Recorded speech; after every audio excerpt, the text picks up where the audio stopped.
My goal is that ultimately what will happen to participate in a clinical trial is we'll have older adults in their flip-flops and their golf carts coming in to be part of our clinical trial. But there are certain effects of global climate change that have not been talked about much in the media that people need to be aware of. I want my city to be the best that it can be. And that's why USF is coming. They're going to help us figure that out.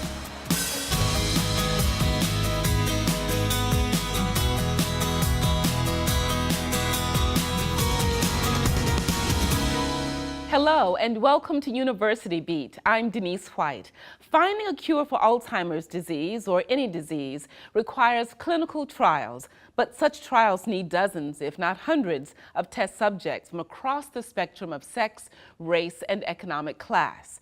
And many of these people have limited access to trial locations. But now the USF Health Byrd Alzheimer's Institute is able to go to the people thanks to what's believed to be the first of its kind mobile memory research suite. University Beat's Mark Schreiner takes us on a tour. Yay, it really cuts too. On the outside, it may look like your average trailer, but the new Mobile Memory Research Suite is a potential game changer for Alzheimer's-related clinical trial enrollment. It can be 5 years from the time a study starts to the time that we end up with a medication that may be applied to this particular disorder. The drug companies have said if they could cut that period down to 1 year for enrollment from 2 years, that would tremendously help. The question was, how could the USF Health Byrd Alzheimer's Institute do that? We started off with just an idea. In fact, initially the idea was to just get a bus to drive them to the Institute. But now we've actually decided that we can accomplish this by bringing the clinical services directly to the general public. That's where the 53-foot-long, $400,000 trailer, believed to be the first of its kind, comes in. The suite is designed to be taken to a location anywhere inside a 90-mile radius of the Institute and then left for a few days. Once there, Byrd staffers can speak with family members as well as test Alzheimer's patients in the suite's consultation rooms. There's also a phlebotomy room, complete with freezer, centrifuge, and patient chair where blood can be taken by a specialist. Currently, about 10 people willing to travel to Byrd's Tampa location are enrolled in the average clinical trial. With the mobile research suite, the reach is expanded to drugstores, grocery stores, anywhere an older Floridian is willing to travel. But if we can take this to the villages, for example, and we can get 10 or 15 people there 1 week, and then the next week we're in Sun City Center, we get 10 or 15 people there, the next week we go to Lakeland, the week after that we go to East Tampa, we can actually get 40, 50, possibly 100 people involved in the clinical trial. 74-year-old Bill Nagley was diagnosed with Alzheimer's in 2009 and is currently enrolled in a clinical drug trial at Byrd. His wife, Sheila, says the traveling suite would help them greatly since they live in South St. Petersburg. We have to drive for about an hour, and so if we had this portable facility where we could, maybe have a 15-minute drive or be in our community, that would be wonderful. And Byrd officials plan to use the suite for more than just trial enrollment. Well, we probably also will be doing things like memory screening here that we can do in communities. We may even provide some clinical services. So for people who may screen as having a problem, we could actually have a physician on the vehicle to do a diagnosis. But no matter what it's used for, it's the suite's convenience that makes it such a difference maker. My goal is that ultimately what will happen to participate in a clinical trial is we'll have older adults in their flip-flops and their golf carts coming in to be part of our clinical trials. For University Beat, I'm Mark Schreiner. Dr. Dave Morgan is the Chief Executive Officer and Director of the Byrd Alzheimer's Institute, and he joins us now on University Beat. Dr. Morgan, welcome. Thank you. Is there a misperception among the public that Alzheimer's and dementia are a normal part of aging? No, they're not a normal part of aging. In fact, we know that there are many people who reach their 9th and 10th decades with perfectly intact cognitive function. They can live on their own independently and safely. But we do know that it increases with age, that 40% of people over the age of 85 have some form of dementia. So what happens?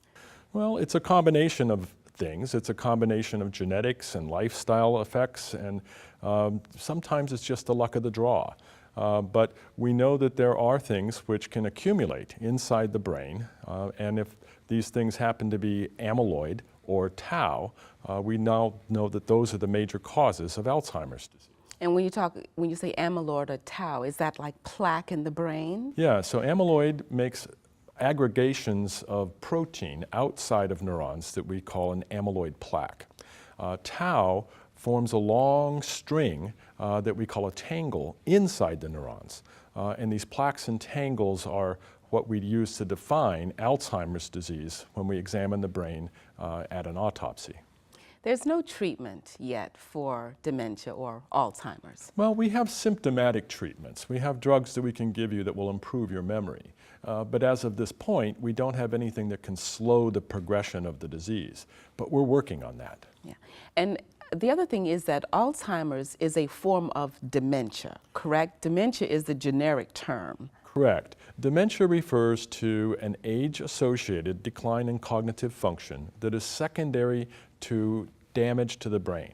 The damage can occur from a variety of sources, but it turns out that 2/3 of the cases of dementia at autopsy have the plaque and tangle pathology that Alzheimer described, and we call it Alzheimer's disease. Talk about some of the treatments now, promising treatments, hopefully, that's on the horizon from the Byrd Institute. Well, we've been paying a lot of attention to amyloid as an initiating factor in the disease. We think about this because we find that the mutations that can cause the familial forms of this disease, these mutations all increase the production of the amyloid. And we see the amyloid appearing before the tau shows up inside the neurons.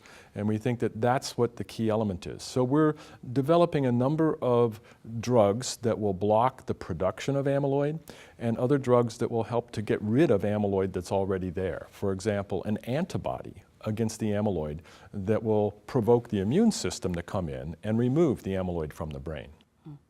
Are there some people who are more predisposed to dementia or Alzheimer's than other people?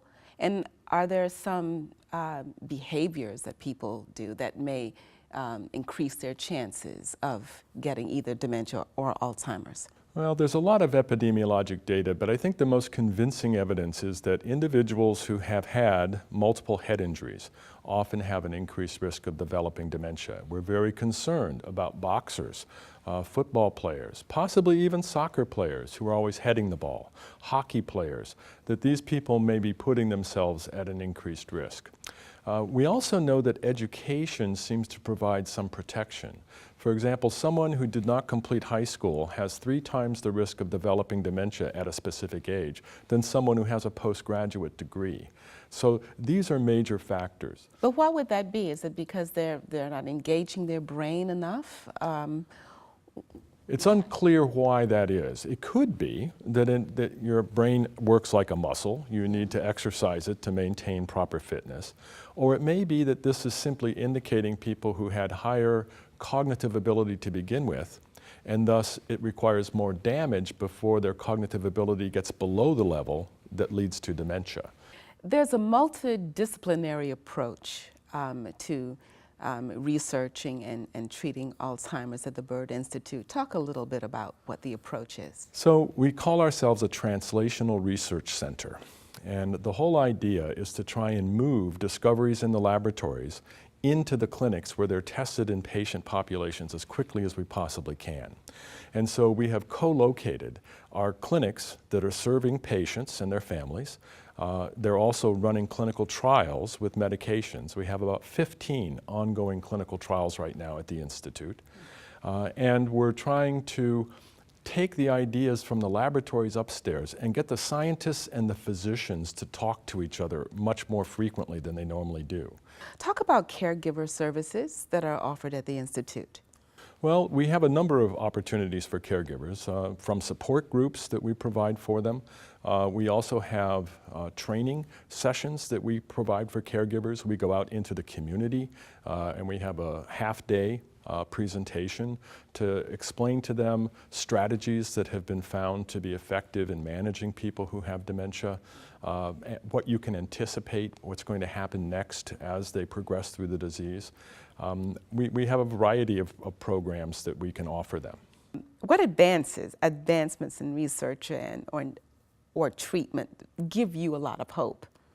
Well, as I said, I think these anti-amyloid approaches will be useful in preventing the disease.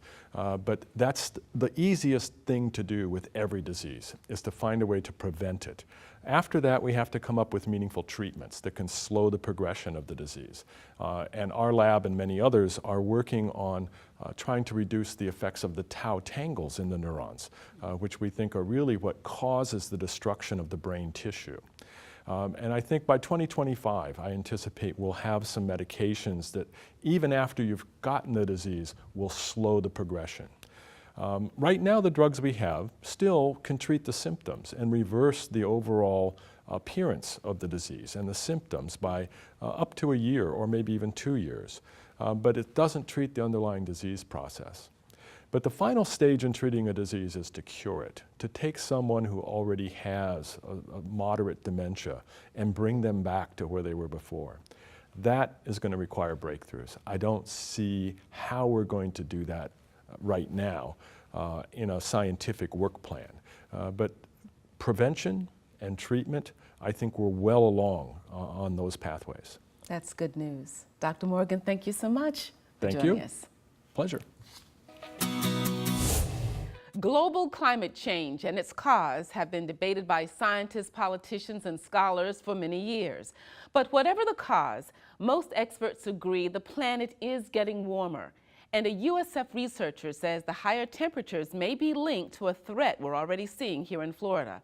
Dr. Yogi Goswami explains in his own words. But there are certain effects of global climate change that have not been talked about much in the media that people need to be aware of. Scientists even 20-25 years back were writing about viruses such as Ebola and Zika showing up at places where they did not exist before. And they were predicting that based on the rate at which climate was changing. We have seen that now happening in Florida, for example, Zika appearing over here, because we do have a warmer climate and we do have people coming from South America, Africa, and other places. The climate change combined with the increased mobility of people, which is making these things happen. So not all of the things transport by themselves, but sometimes people move and they can transport those things with them.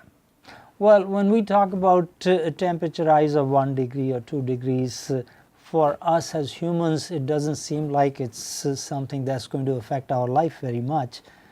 But for microorganisms that are very small, that temperature rise is enough for them to start showing up at places where they did not exist before.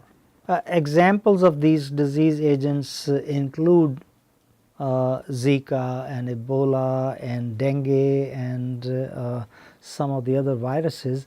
These are opportunistic species that then become freer to move around to other places. Obviously, we have to take care of the short term, which is whatever disease agents we are seeing like Zika, we have to take care of them. But at the same time, we have to start looking at the bigger picture, and that is, are there things we should be doing now that we can reverse some of those things for the future?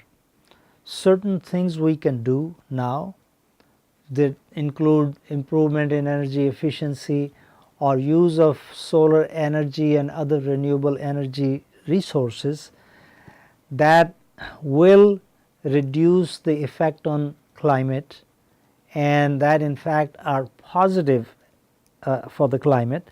they present an economic opportunity for us. And we should go ahead, sooner or later we have to do it. In about 50 years, half of our energy will have to come from solar energy. We have no choice. So if that is the case, why not start now when the opportunity is there and people and companies can actually make money, and it also helps our environment. So we should be doing that now rather than wait until we have no other choice. Dr. Goswami was one of 2 USF professors inducted last week into the Florida Inventors Hall of Fame. Goswami was honored for his development of a method to store energy generated by solar power systems. He also designed a portable indoor molecular air purifier. Inducted with Goswami was Dr. Bill Dalton, chairman of the Department of Interdisciplinary Oncology at USF. Dalton also is CEO of a subsidiary of the Moffitt Cancer Center and Research Institute. He was honored for his research that led to the creation of total cancer care, personalized protocols now used by clinicians worldwide.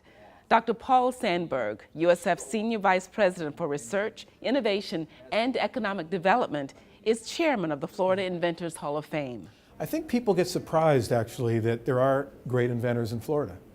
You know, this is not one of the places that you would think. You'd think of the Northeast, think California, but we have so many great inventors here over decades in this country. Goswami and Dalton were among 7 Florida inventors inducted this year.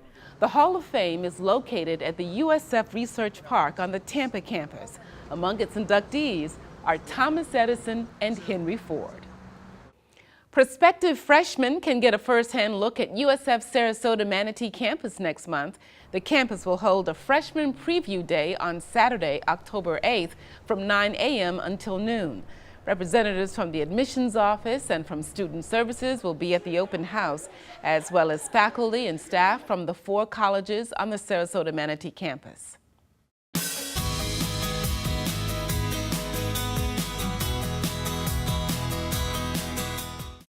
This week in USF history, one of the biggest football victories ever for the Bulls. On September 28, 2007, USF knocked off then number 5 ranked West Virginia before a sold-out crowd at Raymond James Stadium. The Bulls won their first 6 games that season and made the school's first ever appearance in the BCS rankings. Flowers gives Matt up the middle. Touchdown, USF! And this year's team is off to a pretty good start as well. The Bulls defeated Syracuse September 17th, 45-20, despite trailing by 17 points after the first quarter. Rodney Adams and Marlon Mack both scored 2 touchdowns for USF.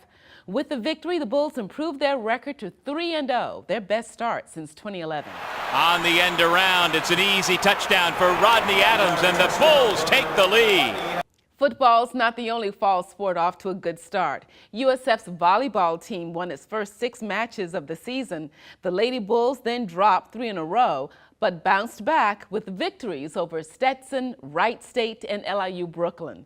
The women's soccer team is off to an even better start. They've won their first 7 games, 5 of them by shutouts. On the men's side, the soccer team is 3-3-2. But the last 3 matches have been victories, including a 3-0 win over previously undefeated Buffalo. Right now, USF teams compete in the American Athletic Conference, but that could be changing. The school has applied for membership in the Big 12 Conference, should that league, a Power 5 conference, decide to expand. USF's application included a video with facts and figures about the school and testimonials from some of its best-known ambassadors.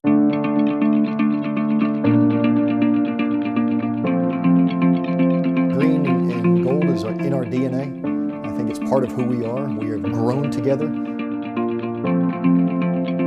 This university is a catalyst for the visionaries of this region.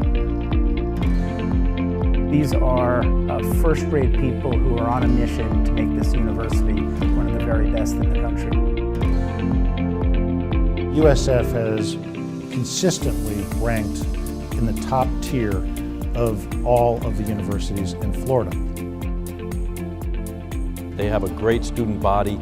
They feed us very talented individuals who then make up our business community. It's a big part of who we are at Tampa. It's the kind of vibrant area that attracts people with all kinds of options to come here and make this their home.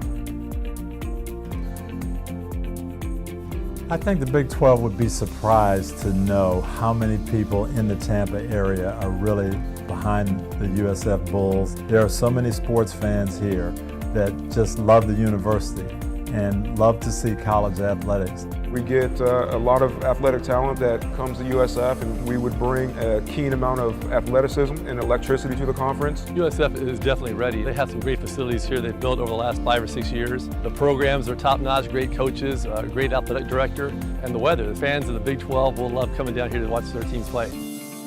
This is the place that you want to be. It's a great sports town. It's a growing university. This is a city that's coming into its own. This could be a great marriage. We are not afraid to take risks. We are the city of watch this, and we have got the leadership in place to take this city to the next level. We're the 11th largest television market in the country. So I think you get the benefits of a lot of people, but still that small town feel. We have almost 5 million people in our neighborhood who we all know each other. We've seen so much growth over the last 6 years.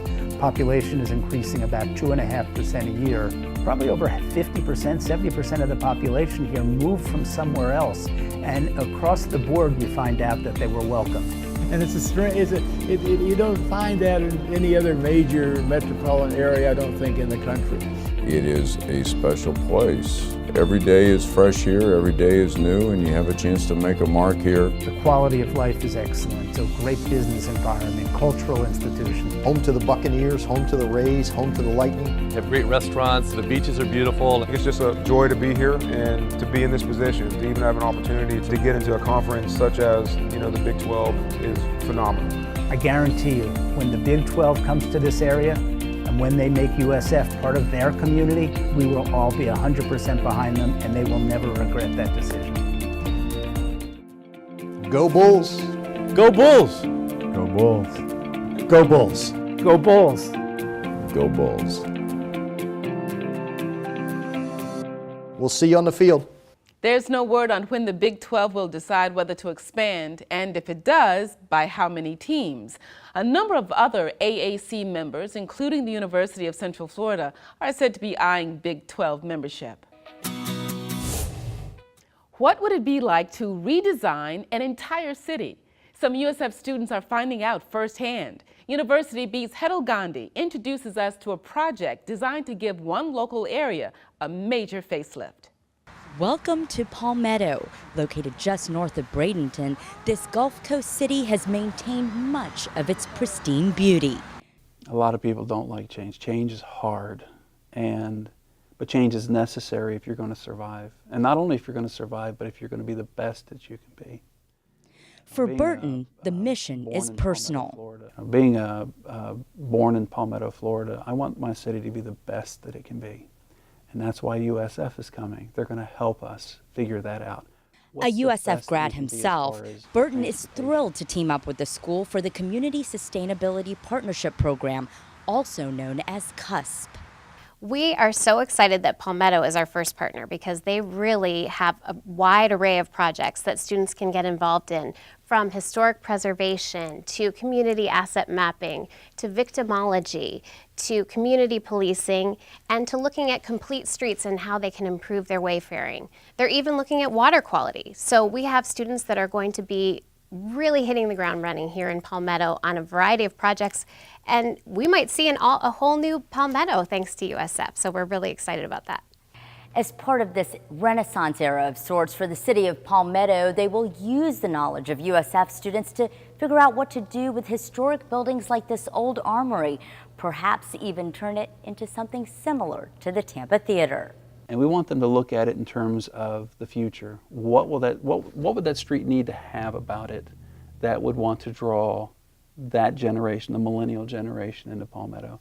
Students are already working on a $14 million multimodal project that will encourage pedestrian and bike traffic on the waterfront. And that's just the beginning. What's the best we can be as far as economic development? What's the best we can be with our land use, with our downtown? We have so many great assets that have yet to be discovered or used. It's a project that gets students out of the classroom and into the city, a city they will help reshape. I think that Palmetto deserves that caliber of expertise. For University Beat, I'm Hetal Gandhi. If there's a story about the University of South Florida you'd like to see us cover, there's a new way to let us know. You can download the new WUSF app. There's a contact link. Just put University Beat in the subject line. You can also reach us via Facebook, Twitter, and Instagram by searching University Beat TV. Our email is ubeat@wusf.org, and our website is universitybeattv.org. And that's University Beat for this week. Thank you so much for joining us. I'm Denise White.